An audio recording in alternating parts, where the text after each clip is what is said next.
नमस्कार मित्रांनो, मी ना एक चित्रपट बघितलेला होता। एक अभिनेता एका झाडाखाली उभा होता।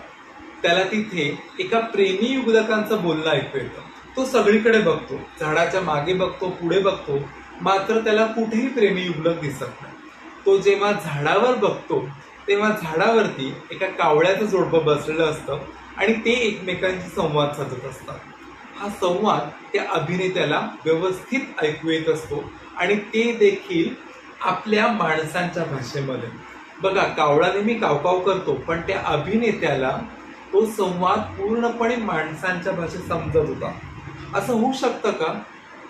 का नाही होऊ शकत? ह्याचं उत्तर महर्षी पतंजली विभूतिपादामधल्या सूत्र नंबर 17 मध्ये देतात। आज आपल्याला हेच सूत्र नंबर 17 समजून घ्यायचं। शब्द अर्थ प्रत्ययानाम इतरेतर अध्यासात संकर तत प्रविभागात संयमात सर्व भूत ऋत ज्ञान। बघा, इथे महर्षी पतंजली याचा अर्थ समजून सांगतात की शब्द अर्थ प्रत्ययानाम म्हणजे शब्द, एखादा ध्वनी, अर्थ त्याचा अर्थ नक्की काय?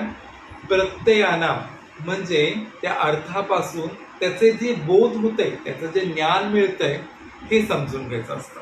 मात्र हे समजून घेताना ते सर्व एकमेकांमध्ये मिसळलं जातं। इतरेतर अध्यासात जेव्हा हे मिसळलं जातं तेव्हा काहीसा संकर म्हणजे गल्लत निर्माण होते किंवा आपल्या मनामध्ये गोंधळ उडला जातो।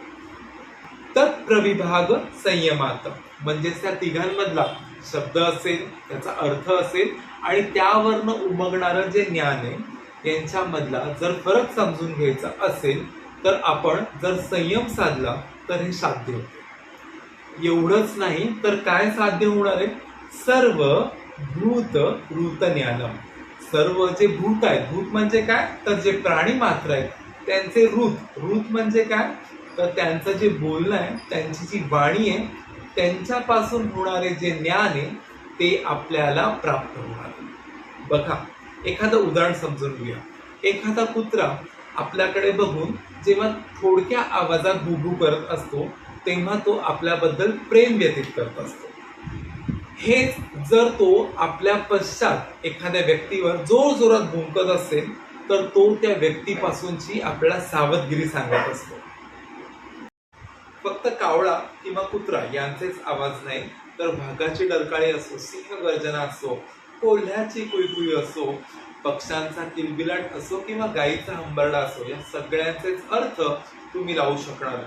विभूतिशास्त्रामध्ये असे अनेक रहस्य अजूनही दडलेले आहेत। ही सर्व माहिती तुमच्यापर्यंत लवकरात लवकर पोहोचण्यासाठी तुम्हाला हा चॅनल सबस्क्राईब करायचं, आवडला असेलच लाईक करायचंय, कमेंट्स करायचंय, तुमच्या मित्रांसोबत शेअर करायचं। लवकरच भेटूया एका नवीन माहितीसह। तोपर्यंत धन्यवाद।